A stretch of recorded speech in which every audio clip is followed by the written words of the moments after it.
watching CBS 8 Mornings at 6. We are following breaking news. A homicide investigation underway in Ocean Beach. Glad you're with us at 6 a.m. I'm Eric Connors. And I'm Netta Irampour. Police receiving reports of a shooting near Santa Monica Avenue and Bacon Street. You see the spot here on the map. This was at 11:30 last night. CBS 8's Regina Yurita live at the scene right now to bring us the very latest. Regina, what have you learned? Yeah, guys, well, this is off of Newport and Bacon Street. Just more than an hour ago, these streets were blocked off, but now they're open and police have cleared up. But the parking lot right behind me, this is initially where that investigation started. We're still trying to get answers from the San Diego Police Department. I spoke with the watch commander this morning. He says this case has been turned over to the homicide team, and that initially tells us that at least one person is dead. But I want to show you a video of what the scene looked like last night. This all happened around 11:30 p.m. Police say they received a call about someone being shot in this area. You can see multiple people standing around near the investigation as police blocked off the parking lot where we're standing. This is just across from Hodad's, to be more specific. At one point, you can see paramedics arrive and help authorities with this case. Most of the businesses here close at 9 p.m. with the exception of several bars that close at 11. But there was still a number of people walking around. Some could have been witnesses and might have helped officers with the investigation. But again, at this time, we don't know if police have a suspect or if they have recovered a weapon. Those are details that we're still trying to confirm and figure out. So back out here, we are working to get more answers. As soon as we hear from the San Diego Police Department about what might have unfolded here, we'll be sure to let you know. But again, that is something that we are still trying to get more details on. For now, I'm live in Ocean Beach. Regina Yurita, CBS 8. Memorial events are being held nationwide today as the country remembers the nearly 3,000 people who died on September 11, 2001. This is a live look at the 9/11 Memorial in New York, where the victims' names are being read during a ceremony. Yeah, we just saw the moment of silence and then the bagpipes and now the names being read. A terrorist flew planes into the Twin Towers, the Pentagon, and a field in Pennsylvania where those on board Flight 93 stopped another plane from attacking the U.S. Capitol. Just this week, the New York City Fire Department added the names of 39 members who died of illnesses related to their work in the rescue and recovery efforts to their World Trade Center memorial wall. And this morning here at home, Coronado Fire Department Station number 36 is holding a remembrance ceremony to honor the lives lost on 9/11. For that part of our coverage, CBS 8's Chris Groh joining us live from Coronado this morning to tell us what's going to be happening there. Chris.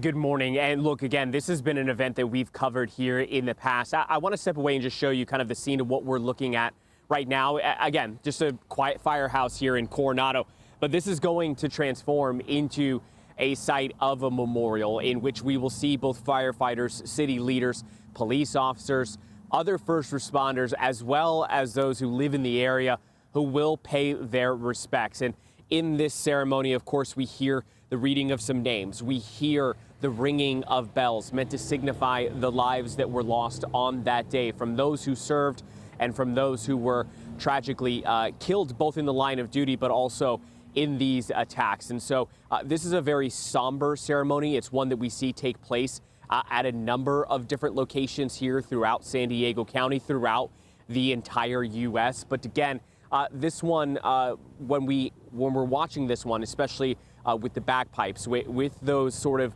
visual as well as audio elements, we see people literally stop in their tracks. There are people who are not volunteers, who live in the area, who may be out for a morning walk, for a morning run, who will stop in their tracks to pay their respects, which again, I think just speaks volumes to the patriotism, of course, of San Diego County, Coronado. Obviously, this being a military town, and we know just how much this means to so many people.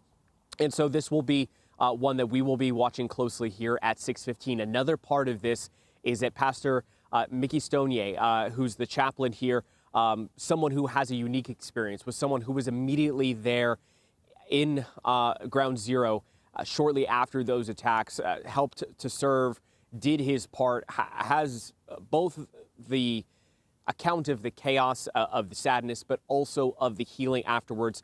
And we'll hear from him this morning. Eric and Netta. All right, Chris, thank you for that. This morning, a manhunt is underway for the shooter who killed conservative activist Charlie Kirk. He just fell backwards, and then we ducked and hid behind some stairs. The 31-year-old was shot in front of a crowd of thousands during one of his campus debates at Utah Valley University yesterday. Sources telling CBS News Utah's Department of Public Safety believes the suspect fired the bullet from the roof of a nearby building up to 200 yards away. 2 persons of interest have been released after police say they were not connected to the shooting. Kirk founded the organization Turning Point USA to motivate young conservatives. President Trump called Kirk a martyr and for truth and freedom. Kirk was at UC San Diego in May this year, and he emceed an event for Vice President J.D. Vance in San Diego in July. We are hearing from one of his followers here in San Diego. He gave us a voice, showed us that we're not alone, and he was truly inspirational in that way. Leaders across the political spectrum condemned the shooting. Kirk leaves behind a wife and 2 young children. Later this morning, local civil rights activist Shane Harris will call on San Diego leaders from both sides of the aisle to turn down the temperature and sign a civility pledge. This morning, police in Coronado are investigating a shooting at a high school. Colorado are reporting this shooting at a high school that injured 2 students. This happened less than an hour after Kirk was shot yesterday. So these authorities in Colorado are saying a teenage boy shot his 2 classmates with a handgun at Evergreen High School, not far from Denver. Investigators say he then turned the gun on himself and later died at a hospital. The 2 victims are hospitalized, with the doctor saying one is in stable condition with non-life-threatening injuries, while the other is in critical condition. And now this just in, consumer prices are up 2.9% annually. That's according to the latest inflation report just out from the Bureau of Labor Statistics.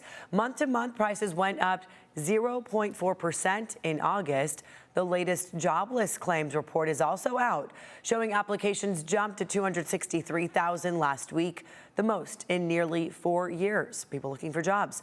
This also just in, British Prime Minister Keir Starmer has fired his ambassador to the United States, Peter Mandelson. Starmer says he made this decision after days of revelations about Mandelson's years-long friendship with convicted sex offender Jeffrey Epstein. Mandelson has not commented on this matter. All right, here we are, 6:07 on this Thursday, taking a peek outside. Boy, I was hoping these nice, comfortable temperatures would stick around. Yeah, for like the new season the rest starting. of late summer.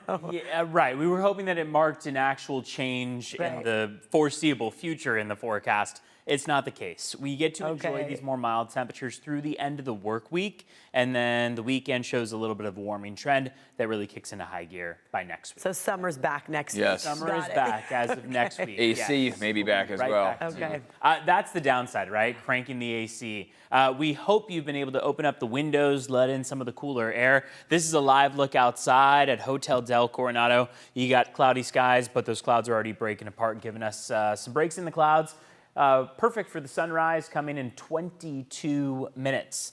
Today's forecast takes us to 73 out along the coastline, cooler than average by about 5 degrees. Same goes for our inland valleys, 80 on average. But what I will say is that 80, 81 is going to be commonplace for Ramona and El Cajon, maybe Alpine, but closer to our western valleys, Poway, Escondido, Fallbrook. Those are all spots that should stay pretty steadily in the upper 70s. Mid-70s for the mountains at 74 this afternoon. Deserts are going for 94.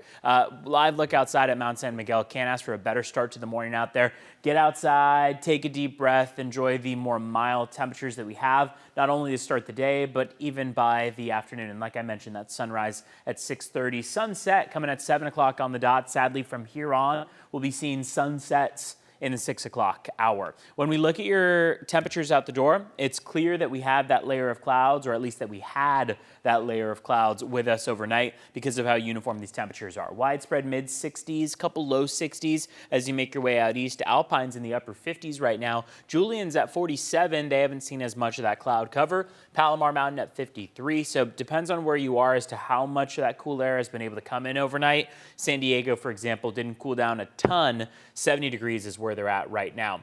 Cloud cover has started to break apart, which is good news if you're hoping for a sunny afternoon. But for now, we do still have a good amount of cloud cover bunched up along the coast and spreading inland. It'll clear over the next several hours. I want to send things over to Vanessa Paz. She is checking in on how traffic looks as we kick off our Thursday morning commute. Good morning. Good morning. 6:09 is the time on your Thursday. Overall, looking like Thursday light out there. What you're looking at is a 5 in both directions right at East Street. Right side of your screen is that northbound drive headed towards National City. As we progress through the morning, you can expect that drive to get a little more jam-packed. But as of right now, you're looking at average speeds anywhere between 50, 60 miles per hour or so.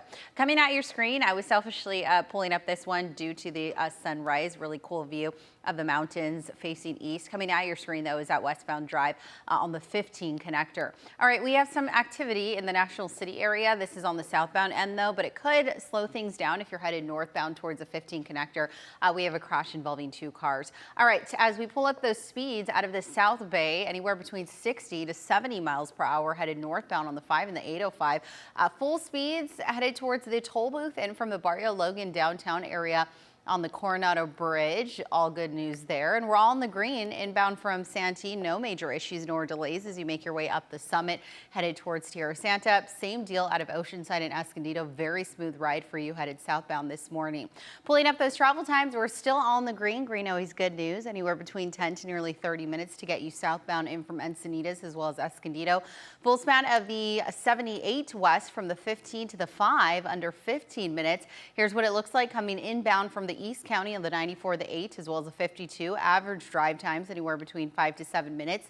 And last but not least, out of the South Bay, 805 and the 5, anywhere between 10 to 15 minutes. Full span of that Coronado Bridge will take you about 5 minutes to get onto the island. All right. And it is 6:11. Here's what it looks like coming inbound from the border. San Diego's port of entry, taking nearly an hour, about 45 or so, coming in from Otay Mesa's port of entry.